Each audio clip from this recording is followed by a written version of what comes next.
But sometimes, like how many times have we said sometimes you just need to see the ball go across the line and into the net to kind of break Right. everything open? So I couldn't have been happier to see that happen. Absolutely. I mean, in the first half, if you look here at the stats, we had 9 total shots. 3 of them were on target. Austin, like Maddie mentioned, they just had that one shot, wasn't on target. RSL did have, I guess they clarify it as their big chance. It was Cruz in the 40th minute, right in front of the goal from the 6. Isn't able to make it. They do count that as a big chance missed. Anything that they say they really should score is when it goes big chance miss. So that was, I guess, our best opportunity outside of the actual goal. Which is just garbage because it was that acrobatic kind of weird scissor kick, Yep. and Stuver blocked it out. It fell right to Katranis. Katranis had the big chance. Yep. Katranis had the goal gaping and hit it very high. Not knocking Yeah. Katranis. I'm just saying, like, this is why I look at this. I made a conscious effort to start looking at the stats.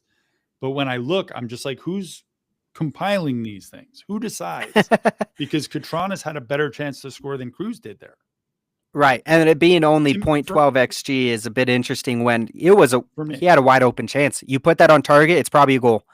It's very unlikely Stuver's able to make a wonderful save. Would have been Nick Raimondo-esque if he was able to. So was one where you'd really hope that we scored there. However, like Maddie said, the fact that you do get the goal, it does keep morale high. It's not one where you feel like you just missed so many chances and you should be up by a couple goals. You can go into the half pretty proud of your result, and they come out of the half. Again, something we have not seen this season is RSL coming out of halftime ready to go and actually punishing teams when they have opportunities. So we jump to the 49th minute in this game. DeAndre Yedlin gets his first with Real Salt Lake. It starts in the back with Cabral, goes up to Justin Glad, goes up to DeAndre Yedlin, Awesome pass. who goes back to Justin Glad. Caliscan played very well this game, I thought. Controlled the midfield really well. Gives a really nice pass to Diego Luna. Finds Diogo, who finds Yedlin. Smashes it. Absolutely nothing Stuver can do on this one. One times it. It's what we've been needing a lot. We've been too pretty in the box pretty often this year. And this time, DeAndre Yedlin, he makes no mistake. He just smashes that ball into the right corner, puts RSL up 2 goals, does a nice little, I don't know what kind of celebration that is. Just the stare down kind of celebration. Like, I'm here, I've arrived kind of a thing. After a first couple pretty poor, to be nice games from DeAndre Yedlin in the back, this was very much needed. A game where he even had a couple of times in the defense where it was like, Yedlin, what's going on back here? But being able to score the goal, putting up RSL 2-0, absolutely fantastic. Maddie, your thoughts on this one? As you watch it, keep an eye on Olatunji. Olatunji makes what I refer to in the notes as the tree run. So as, first of all, again, Luna's pass to Diogo is incredible. But do you see Olatunji right there, runs across and drags those 2 defenders over? So that gives Yedlin not only more of a target to hit, it gives Stuver more of a goal to defend. So he has to stay honest on his back post because the defender, see how Olatunji pulls the defenders over? Now Right. Stuver has to watch his back post, and Yedlin is able to slice it into the near post. So you don't get an assist for that, unfortunately. But I thought this was one of Olatunji's. This was the match where I feel like everything I've been saying about him to everyone that I've been talking about him to, this is the match I would point to and say, this is what I've been talking about. Well, and it's really big too because in the past games, it's just like we have our strikers kind of just sitting there. They're not making space for other players. And this, when we play with the right back or the left back attacking so much, the idea is that they can have opportunities. That's why we've seen goals from Katranis, from Caliscan this season. And so when we are forcing them to go forward, our strikers need to actually let them have those opportunities that are supposed to be created for him. Olatunji, obvious offside position. He has dragged himself outside of the play, but he still makes Stuver concerned. Any kind of deflection, and he's still right there. Austin, they don't do an amazing job defending here. They were really bunched up. But I will also say Cruz does a very good job of just making sure he's in a spot where he is also maintaining 2 defenders as well. One of them's thinking of just Cruz, the other one's thinking of both Cruz and Olatunji, and the other one's just completely lost. If you look in the box and watch the replay, there's 3 defenders. Nobody is within 5 yards of Yedlin, and it's just not great for closeout. They really left Stuver to dry here. But RSL takes a 2-0 lead. It's huge. This was one, again, RSL came out of halftime ready to go. It's not something that we've seen too often this season where we're ending the last, I would say, just a football analogy, they say that the last 5 minutes of a quarter and the opening 5 minutes of a quarter are extremely important. They say it in basketball as well, where just really showing how you close out quarters or halves or anything like that. With soccer, I would say it's more of the last 15 and the opening 15. Give it a little bit longer period, but I think it's extremely important. With the opening 15 minutes of the game, how do you start that game? Do you come out aggressive? Do you come out defensive? Or are you just trying to get a feel of what the game's going to be and let the other team dictate what it looks like? When it comes to halftime, how are you closing out the half? Are you on the front foot? Are you trying to actually get something, or are you just trying to survive until halftime? A lot of times this season, RSL will get a lead around the 25th minute or something like that, and we'll all be saying, wow, this team, they're looking okay. Or maybe, hey, they're looking good. They haven't scored yet, but they're looking good. And then 5 minutes left, 40th minute ticks around, and RSL starts giving up goals, and then we're going to the halftime, and every good positive thing that we had goes out the window. It doesn't matter if the moments don't matter, which Pablo Mascheroni, that's obviously his biggest thing is moments. We can play well for 90 or for 85 minutes, but if you're not playing well for those moments, it doesn't really matter. So RSL took really good opportunity of the moments that they had in this one.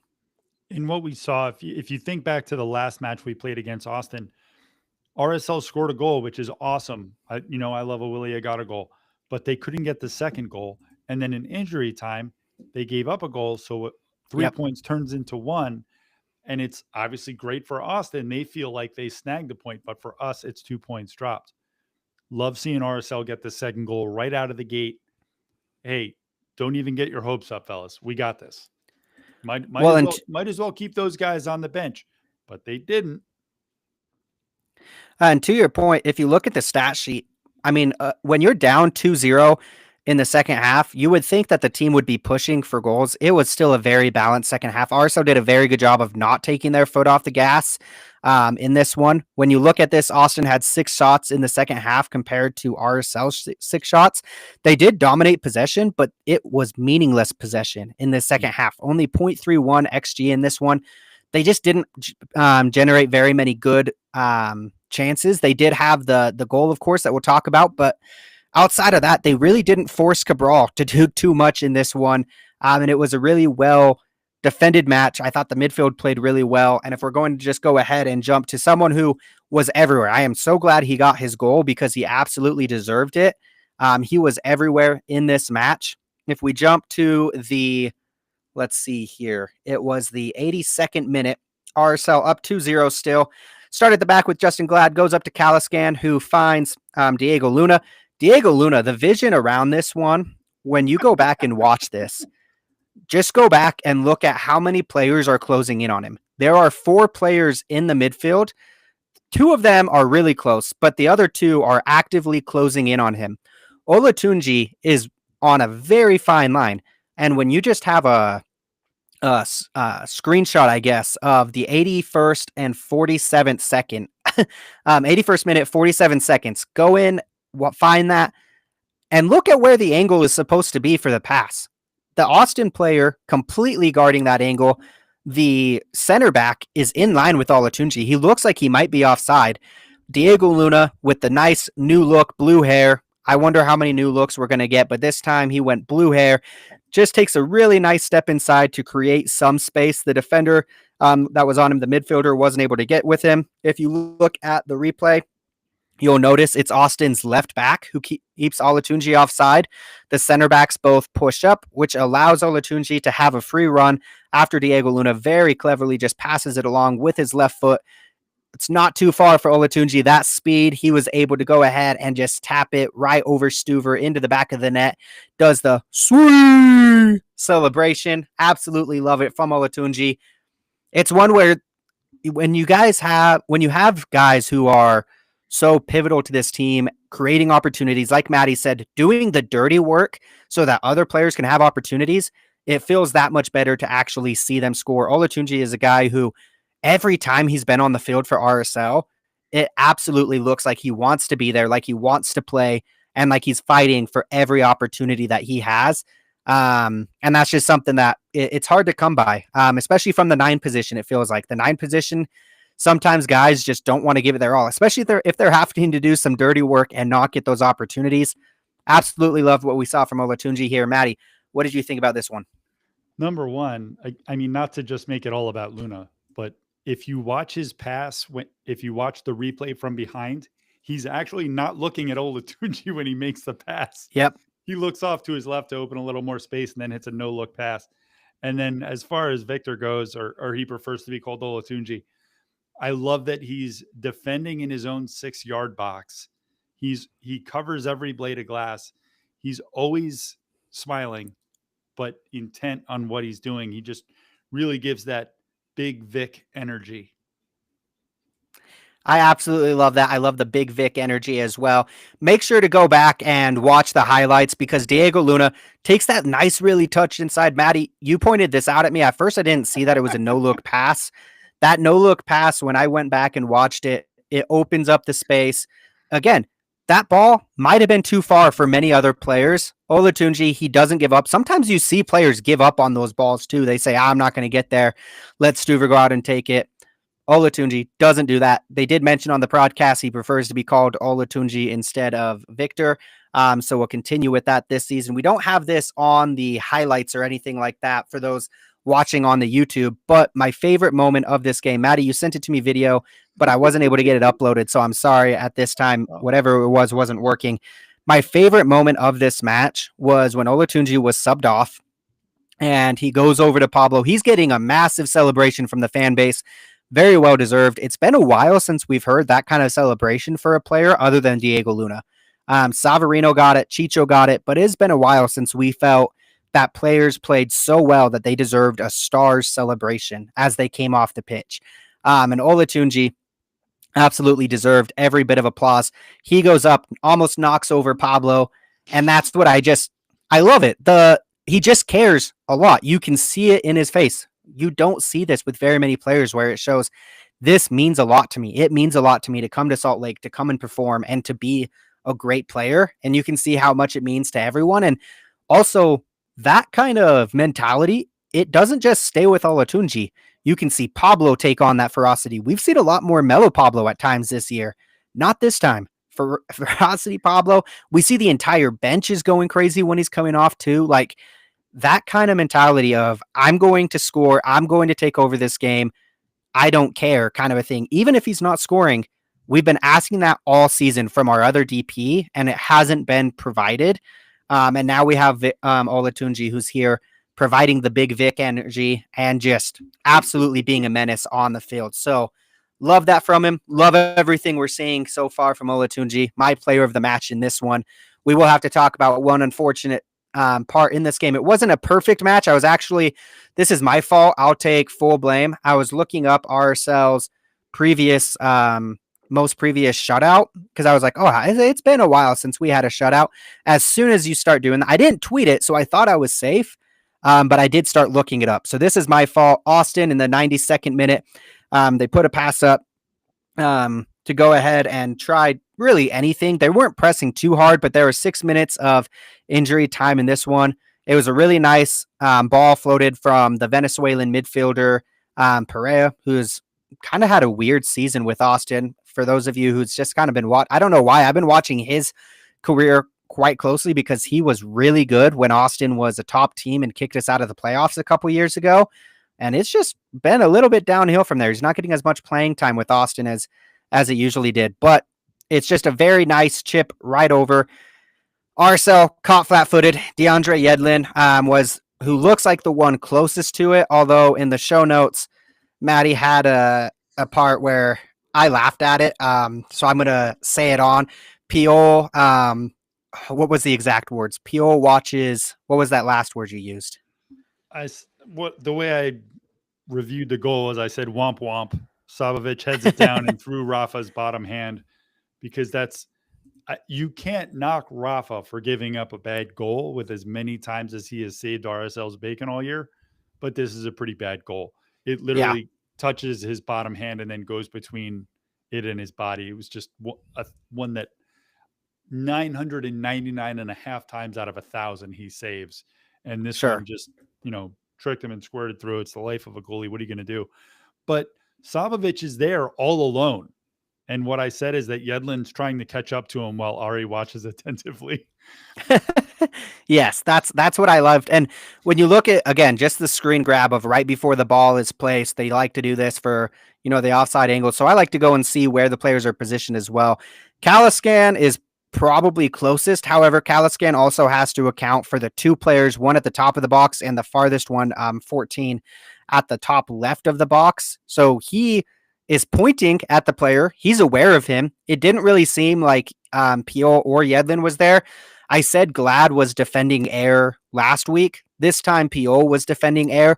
I don't know who he thought he was close to. No one. Absolutely nobody for him to defend. Yedlin, he should have been much closer as well, except again, they have had pretty prolific forwards this season when they're hot, and Austin has been a hot team. So I can see why DeAndre Yedlin would be providing help.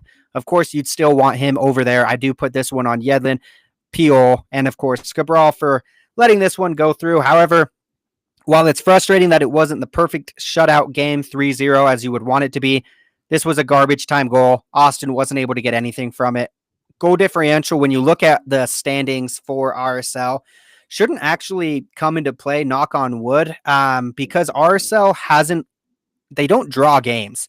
So when we look at the tiebreakers, it's wins first, and RSL has the wins tiebreaker with every single team, unless they just draw the last three.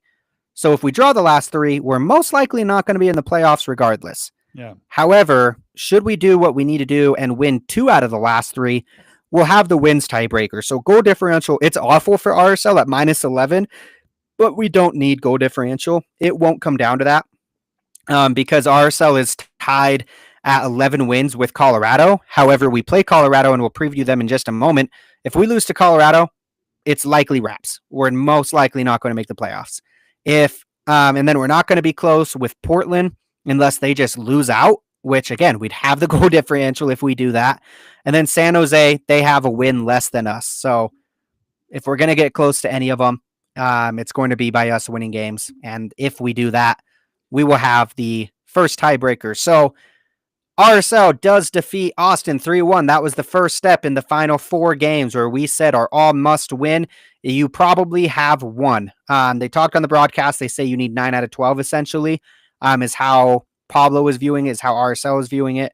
We all assume that one that they are expecting to drop is in Seattle. Diego Luna most likely will not be with the team as unless he just falls out of grace with USA, which doesn't seem like he will. But he will most likely be called up to the United States men's national team. So if we just look at what's been happening around Major League Soccer, this is, of course, score watching time. Maddie hates it, but it is time to score watch around the league. Cincinnati, our boy Dominic, did not start. Interested just to be watching his loan. Just a quick little update.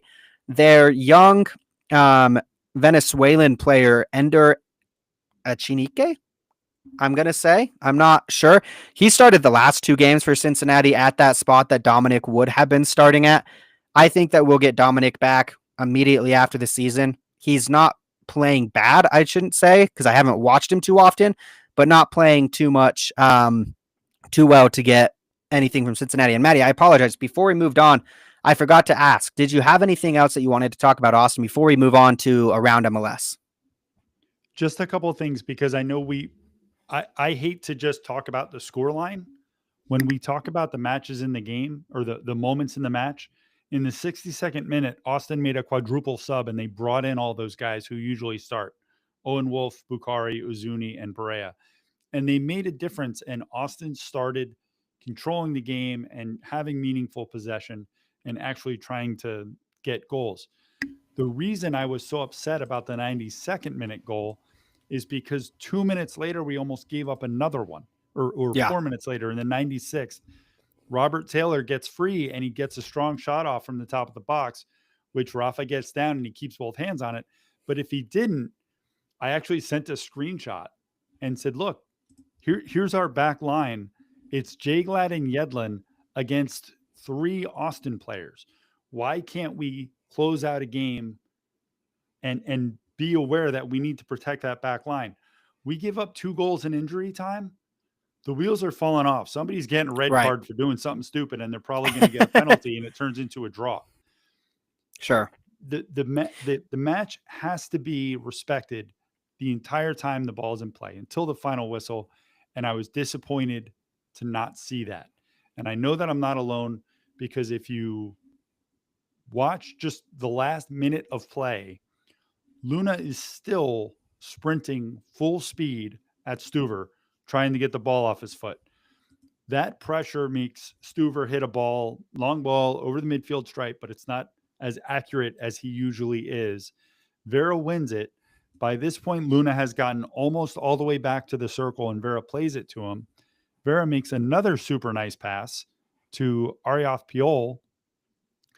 Ari gets into the box. Luna is sprinting into the other side to give him a pass, but Ari can't shoot with his off foot, apparently. When he goes to spin around, a defender runs him down from behind. So not only does he not get a shot, he doesn't pass it to the wide open Luna. And Luna was pissed.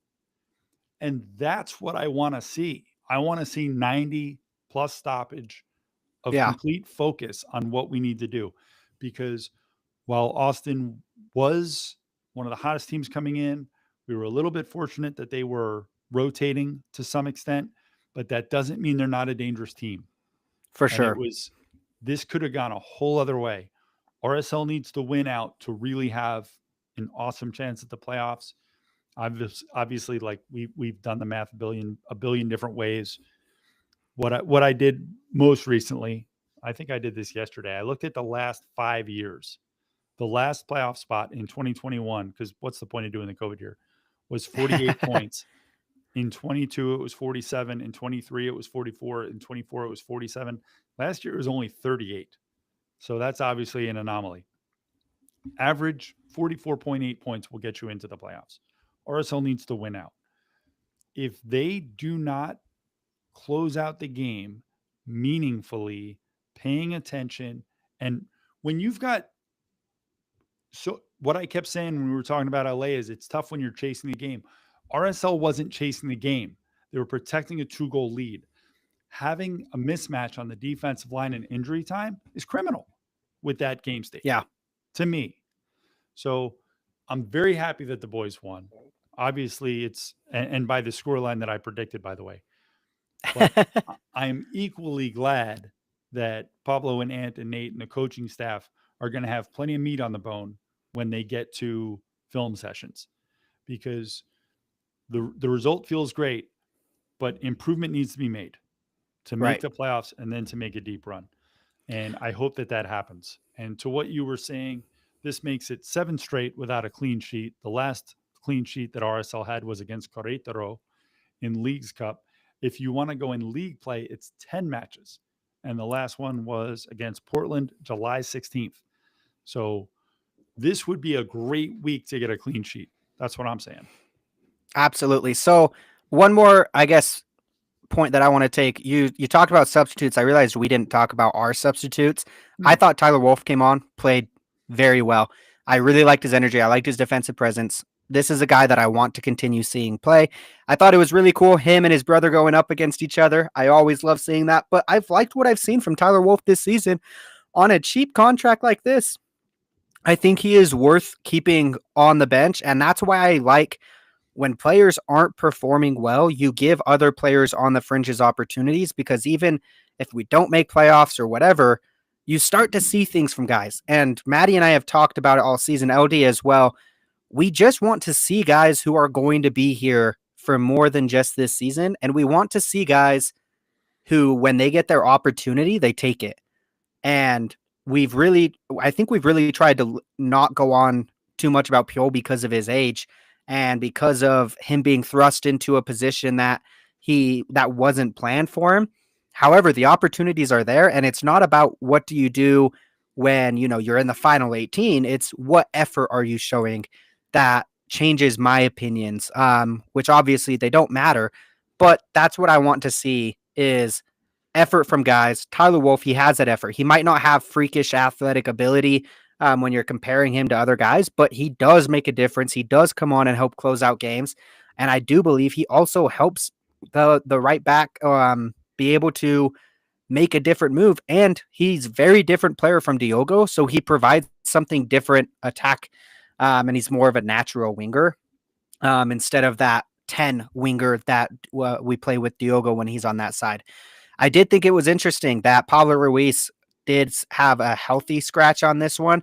If you look at it, he was coming off of an injury. However, it is interesting because I think that it really is more planned. I think Pablo's really liking what he's seeing from Caliscan. I thought Caliscan played very, very well in this one. His first match back in the midfield, it wasn't great. I think a lot of people saw that and was like, all right, Pablo stuck it out. It looks better now. He played very well. Ojeda played well. Anelli came on as a sub. It looks like it's those three rotating right now because you really can't rotate four at that position. It's pretty hard to sub both pivot midfielders. But it looks like Pablo Ruiz looks like the third man out. However, this changes literally every match. And in my notes, in my thought mob here, it says Kevin Lambert was on the bench. Is he back with RSL? No. That's wrong then. I would also say I should have said when you were talking. I didn't want to interrupt. When you talked about Olatunji before, I did post Mm-hmm. those clips on your Okay, very nice. tweet. So if you go on Hayden's tweet talking about this live thread, you can see the clip that I sent him that we didn't talk about, which was after Owen Wolf stomped on his instep, and the referee finally called a foul on the players who were chopping down Olatunji all night, and he did this fun little dance that I loved. And Oh, yes. then I realized what you were talking about was when he did. I told someone from the team when I sent them that clip, I was like, Pablo got the wrong end of this 50-50 when Olatunji gave him the little bump and Pobs like staggers off. It was great. So it's on Hayden's Twitter if you want to see it. The dance that he did was absolutely fantastic. For those that are on the YouTube, you'll be able to see it here. He works really hard to be able to draw this foul. And after he does the little dance. It's absolutely fantastic. It reminded me, again, going back to just NFL celebrations, whenever a guy gets a first down, they do a little dance. Absolutely love this. He baited the guy perfectly into the foul as well. And it was a really good moment because it also, if I'm not mistaken, drew a yellow card for Austin. And I thought it was really well performed by Olatunji there. Also, it was while RSL had been pinned back because this was Yes. shortly after Austin had made that quadruple sub and they were looking Right. for joy. And as Olatunji was bringing the ball out, Owen Wolf reached around him and stepped on his left instep. And he talked about not this specific play, but they asked him in the post-match press conference what the difference has been in this league. And he said he can't figure out what a foul is because he feels like and huge credit. I think it was David James. And if it wasn't, then I apologize to whoever it was. Circled back to it as the last question they asked him before he left. They said, "What do you mean by that?" And he said, "I'm bigger than someone else. That doesn't mean they have to hit me harder before it's a foul. And that doesn't mean that if my arm goes up, it's a foul against me. It's not my fault that they're smaller than me." And I circled in the when I was rewatching the match, the yellow card that Olatunji got, he goes up for a header with it's Brandon Hines Ike for Austin. It's Brendan Hines Ike. They both jump up. Both of their elbows are out to protect themselves. But because Olatunji gets higher, and they're not swinging their elbows at each other at all, they just have their elbows out so they don't get clocked in the head. Because Olatunji is taller, he wins the ball and gets a yellow card for it, which I don't see that as a yellow card. I don't think you can blame Olatunji because he's bigger. And one of the things Right. I noticed specifically watching this game, he's so big, it makes you not realize what a tank Juan Cruz is. Cruz Yeah. is also a beast, but everybody looks short when they're standing next to Olatunji. Well, thank you so much, Maddie, for taking us back to that game. I'm going to move us on to MLS, just around the league, because we do have a couple teams that we're keeping an eye on. So the teams RSL are trying to catch Colorado, San Jose, and Dallas. The teams RSL are just trying to pull away from is just Houston. That's kind of the 4-5 team playoff race right now for those last two spots. Portland isn't out of the woods yet. However, it's a bit harder for the teams Dallas, RSL, and Houston to catch them, and I should say San Jose as well. Colorado has a chance, but I would say we're not going to catch up to Portland unless they lose out and we win out. And I don't see that happening as much. So that's why I don't mention them. Austin is on that same level where they're also at 44 points, but sixth place. After their Open Cup, I don't see them losing out the rest of the year. I just don't think that seventh spot is catchable at this point in the season for RSL. So that's why I'm focusing on that 8 and 9 spot. Those two are toss-ups. We can catch either one of those. Remember, it is a play-in. It's a one winner takes all, one match. The 8 seed hosts that matchup, so you absolutely want to be the 8 seed. Winner would take on San Diego or Vancouver. Or I guess Minnesota could take it as well. Up at the top there would take on the 1 seed. I think it'll be Vancouver that ends up taking it. It's so weird. All the teams up top are on kind of a little wobble right now, and they're all Right. not even just results. Like you look at, I think Minnesota got a draw on Saturday, but they had to completely change the way that they were playing because they've just been beset by injuries. And San Diego, I just have no sympathy for because they had Milanowski and the dude was just scoring goals for fun and they got rid of him. And it was so cheap and so stupid. They like have a blank slate on they don't have a single bad contract because they just started. They could have given him the money to keep him. And instead he's in Philly. I wonder how they're doing right now. Oh, and I wonder how he's doing. Wait, did they win by 6 goals over the weekend? Six And to did he get nothing. 2 of them? He sure Yeah, he and an did. assist. And an assist. Yeah. He is on the I team of also the keep an week, eye on him. along with Brian Ojeda, along with Diego Luna, who is on the bench. Also on the bench, Albert Rusnak and Milanowski. Yep. So a lot of RSL happenings. I made the joke on Twitter earlier that somebody said something about Ojeda and Luna being on the team of the week. I was like, don't forget Olaski and Rusnak. Oh, wait, what timeline am I on? Because in my head, they're still RSL players. They'll be RSL players forever. And also in my head, my dog can talk to me. So it's a fun place to be. Yeah, I think you might need to get that checked out. But San Diego, I'm not too thrilled with them. They had a very important matchup for RSL against San Jose.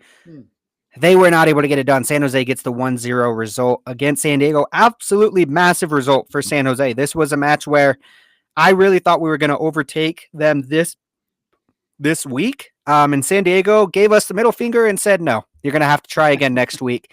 So they said no. Vancouver and Seattle played. That one doesn't impact us. And then you mentioned Minnesota. They drew Colorado again. This is one where it's like, all right, well, thanks for not letting Colorado get all 3 out of this. We do appreciate that. Because if Colorado did get all 3, we wouldn't control our own destiny against Colorado. We would have to ask for help later. However, RSL now controls their own destiny up to the 8 spot. Because of these results going on. San Jose, again, just not far enough ahead. But when you just look up at the matchups, not a lot went right, unfortunately, for RSL, other than their result, of course. Portland took on Dallas. Dallas was able to get a 2-2 result out of that one. Again, happy that Portland stopped them from getting all 3, but these final points matter, and we weren't able to get any losses out of anyone except for Houston, who got absolutely throttled by Nashville at home. I would say Houston's just about out of it. They got a red card in this one as well. I don't think Houston's going to be putting up too much of a fight for the next couple games. When we just take a look at the remaining schedules that other teams have, most of the teams have 2, maybe 3 games left. Houston has San Diego and Kansas City. You got to win both of them to even give yourself a fighter's chance. I do not think they win both of them. I think that you can say Houston is good as gone. I am not holding my breath for them. Dallas, they have 3 more matches left, just like RSL. They got Galaxy back-to-back, similar how LAFC had them back-to-back as well. So will be interesting to see what we get from Dallas against Galaxy, and then they end decision day against Vancouver. So that one, very big. We'll have to see how they do there. But Dallas, they're one to absolutely keep an eye on. San Jose only has 2 matches left. Thankfully, one of them is against Vancouver and one of them is against Austin, who will be trying to play for position. We might not see San Jose pull out very many points, knock on wood. So hopefully that's the big one. I mean, San Jose is one that we can't control. We do have a game in hand. Again, that game in hand is on the road against Seattle, so it's a tough game in hand. Colorado is the team that we have full control over right now because we play them this upcoming week. So let's talk about Colorado. Colorado has had a very up and down season. They started the season hot. They were in the top 3 for a while, top 4. And then it just started going down. And it was like, okay, what's this Colorado team looking like? What are they going to do? The summer window, it was very interesting because I thought Colorado was just going to go crazy buy mode. They also sold. They sold Mihailovic over to Toronto, who scored over the weekend against, I want to say, it was a top team that they played. I can't remember who Toronto played, but I remember Mihailovic got a goal. Thought it was very interesting that Colorado sold him because Mihailovic really turned that team around, and then to thank him, they sent him to Canada. Pretty rude, if you ask me, but that's Colorado, I guess. They did bring in an amazing number 10, Paxton Aronson, brother of U.S. men's national team, Brendan Aronson. Paxton Aronson, U.S. men's national team player himself, absolutely the player to watch for this game. One of the biggest up-and-coming stars, brightest players for the U.S. men's national team. He had a very good season last year in Europe. It was pretty wild when he got moved. If we are just looking at, I believe he was the Everdice Player of the Year or Young Player of the Year last year. He played very well. And Colorado spent a lot of money to get him over here. U.S. men's national team fans absolutely in shambles over this move, which it felt very conflicting for me because I love seeing the crazy fans in shambles, but I also hate seeing Colorado do good things. So, Maddie, your thoughts on Paxton Aronson and being, obviously the key player to watch in this one. Dude, I was one of those people that was in shambles. I've been watching. I used to watch MLS Next Pro games so that I could watch him play. He was one of those ones like when I was down in Florida hanging out at IMG. And I'd be like, wow, man, Brendan Aronson. And every coach without fail would say, wait till you see his brother. Yeah. So he hasn't gotten a goal or an assist for Colorado yet, but he's only got about 500 minutes, I think, a little less. He does have one. They gave him one. I don't think it should count as his. I think it should be an own goal, but they did credit him with one over Houston in a game winner. It was the 96th minute. It was a header off of a corner, but when I was hate watching Colorado because I didn't want them to get the win, and they gave it to him like, if this is RSL, that's an own goal. You just give it to somebody else so that we don't get the stat, I guess. But they did give him the goal. So Aronson does officially have one goal with that one. Well, you should mention it to Colorado because I'm on their website right now, and he is listed as having 0 goals and 0 assists. Let's see what MLS stats officially give us also with Colorado. Colorado is 8th on 40 points. They won the reverse fixture back in May on a Mihailovic goal. We only play Colorado twice this year. So for RSL to retake the Rocky Mountain Cup, they need to win this match by 2 goals or more. And I'm perfectly happy if they choose to do it by more. But we have to win by at least 2 to get the Rocky Mountain Cup back where it belongs. I would point out that when I say that lineup was bizarre when we played or when RSL played Colorado, Bodie Hidalgo was at left back in that match. The goal wasn't his fault, but when I was reviewing notes for the podcast and I saw that, I was like, what in the world timeline was that we were on? Yeah. So RSL wants to get the Rocky Mountain Cup back. It's very simple. They win by 2 goals or more. I think it's doable, and I'm predicting a 3-0 RSL win. I don't know how many everybody's going to score, but I do think that Ron Cruz is finally going to score a goal for RSL. I also think Luna's going to get at least one. All right, I like it. So You mentioned that Hidalgo was on the left side, Bodie in the left back role. Very funny. I remember that one specifically because Colorado fans boo the left back no matter who it is. And I just remember all the comments were, what did Bodie do to piss off this fan base? No, Colorado just has a weird thing where they boo whoever the left back is. It started back in 2013 against Philadelphia, fun fact. They've just been doing it since then. Pretty funny. Also, Junko was starting instead of Vera alongside Glad. We had Ruiz Ojeda, so a pretty normal midfield lineup, but we also had a rare Tyler Rolfe start in this one as well. And then we had Willie Agata, who hasn't seen very much minutes since the signings of Cruz and Olatunji. So you are seeing a very, very different team from RSL coming into this matchup. Colorado will also be putting a little bit different than last time we saw them. They'll actually have their starting goalkeeper, who actually their backup Hansen stood on his head last time we played him. So maybe Zach Steffen won't be able to do that, and we'll get some goals past them. Like Maddie said, if you talk about must wins, I mean, like we've kind of mentioned at RSL, they have 3 games left. You need to win 2. You absolutely have to. 6 out of the 9 points you must absolutely get if you want to get in the playoffs. That will put us at 43 points, and we will be on the fringe. We'll have to see if we make it, but with how hard San Jose's schedule is, I do think 43 will be enough, especially if we can get some of those points against Colorado, because that means Colorado's max possible points is 43. And if they get 43, we have the tiebreaker. So that's why this matchup is so important. If they're going to lose or drop points, it has to be against Seattle. We absolutely have to win this game. We have to beat St. Louis on the road on decision day. But it's absolutely do or die. If we lose this game, I would say our playoff odds drop to less than 5%. You'd have to win the last 2, and winning in Seattle, we've done it, but it's not an easy thing to do. And you definitely don't want to put your faith on that one. Maddie, you mentioned 3-0. I think RSL is going to come out firing in this one as well. I think the goals keep coming. I think that we keep on going at it with Olatunji. I'm going to go Olatunji gets a goal. I'll follow your prediction with Luna getting a goal. And then I'm going to give one to either of the midfielders. I don't know which one of them is going to be, because I don't know who's going to start. I feel like you never do anymore. But one of the pivot midfielders will get a goal.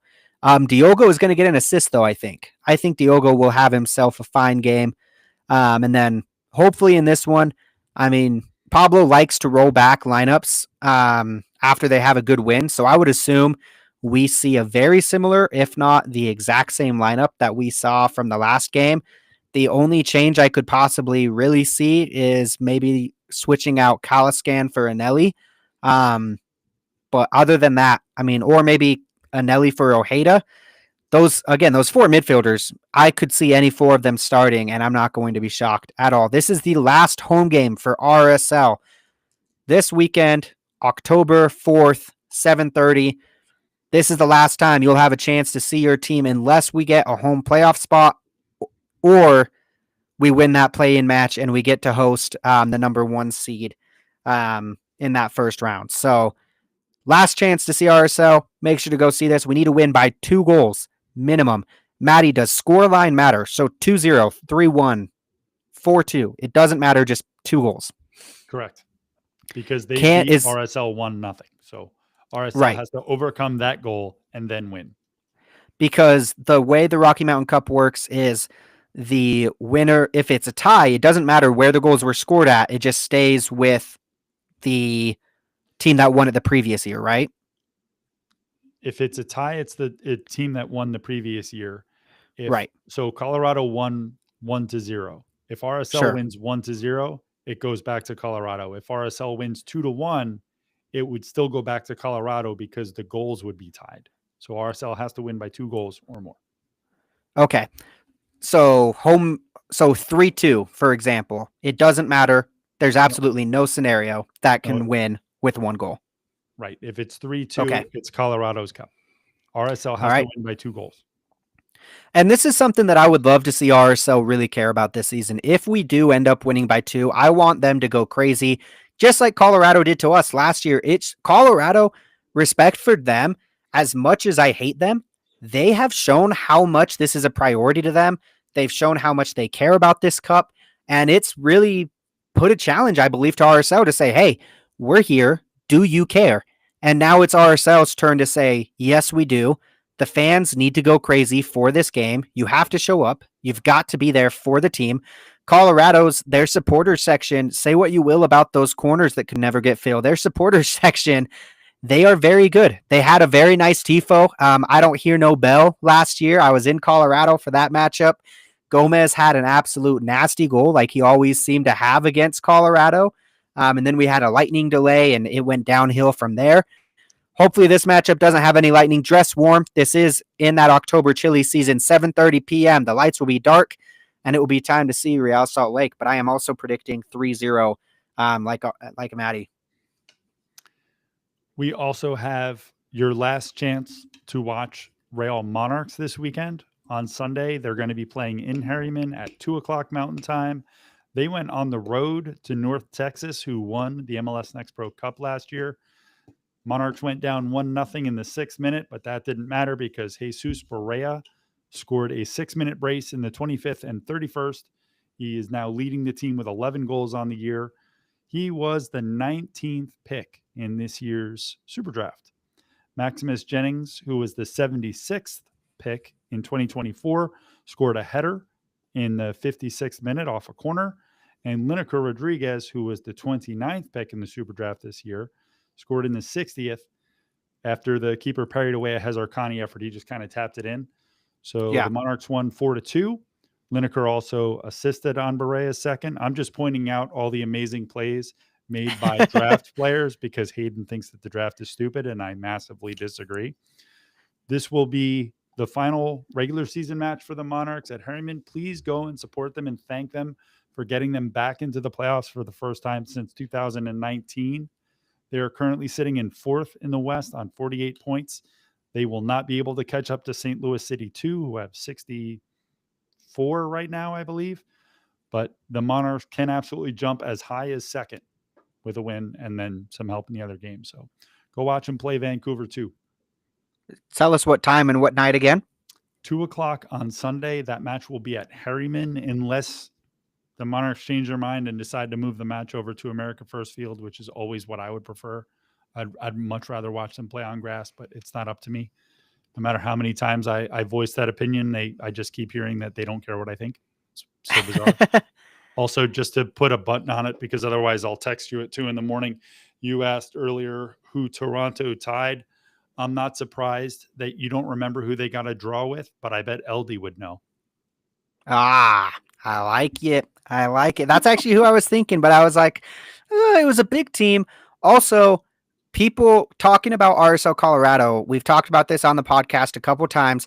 Myself and Twitter user MLS Shill on Twitter made a bet preseason that if Charlotte was top 3, I would have to wear in the East, top 3 in the East, I would have to wear a Colorado Rapids jersey to the RSL home opener next year, which would be terrifying. Around the summertime, I was like, oh, I am chilling. There is absolutely nothing to be scared of. And then Charlotte decided that they wanted to be the hottest team in the league. They were getting there. Well, Charlotte has decided that it's time to suck again. They've been very poor recently. Malanda just got a red card last week against DC United, so they're hopefully going to continue to suck. For those of you that actually care, Charlotte is currently 5th, and my winnings, if Charlotte places below 3, I get a Diego Luna jersey, the newest edition. I will commit right now. That will be a giveaway. We will give that away to a Royal Riot listener. That way, everyone can sweat my bet with me. I love making people sweat my bet.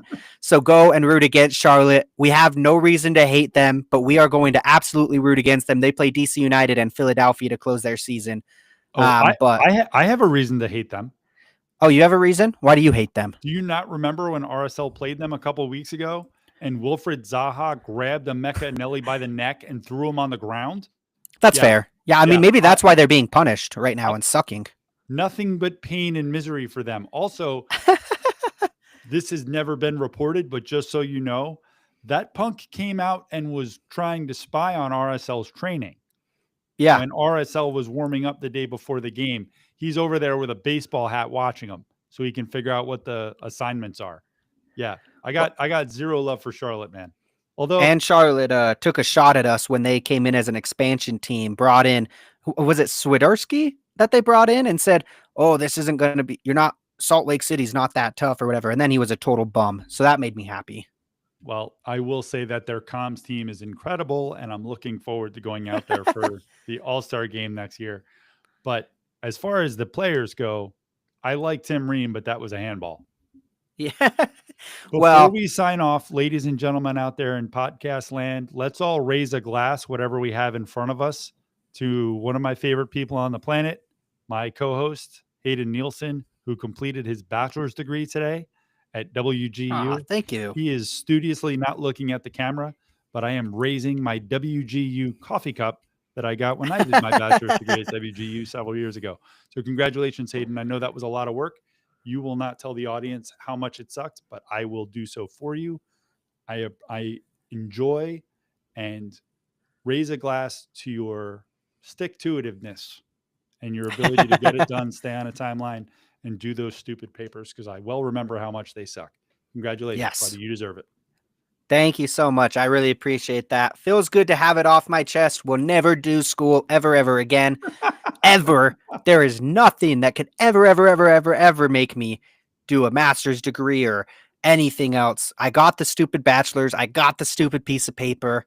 I'm never getting anything again. What if Victor Olatunji told you to? I would give him the middle finger and tell him to go away. Whoa! Like, there's absolutely Whoa! nothing. Now, if Diego Luna did, plus Victor, I don't know. It would be pretty tough. Diego Luna is my all-time favorite RSL player. So if he comes, but keeping in mind, if Charlotte places below third in the East, the Royal Riot will be giving away a Diego Luna jersey. I think we're going to go Grid City, but we might wait until next year because we're getting that alternate kit. And I think it might look sick on the alternate jersey. So we might be waiting, or we might just go ahead and do it on the new primary. We're getting 2 jerseys next in January, or I guess it'll probably be early February when they actually drop, but they are coming in the winter, so we'll have to see. So just root for Charlotte to lose so we can go ahead and get a giveaway. Give us some ideas for how to do the giveaway. We're always looking for that. Thank you so much to everyone who listened. Thank you to our generous sponsors who, one, not only decided to sponsor this podcast, but 2, decided to sponsor Jimbo himself. If you go ahead and check out Jimmy's Instagram and our sponsor's Instagram, you'll see Jimmy all over there being a very nice looking professional model. We absolutely love him.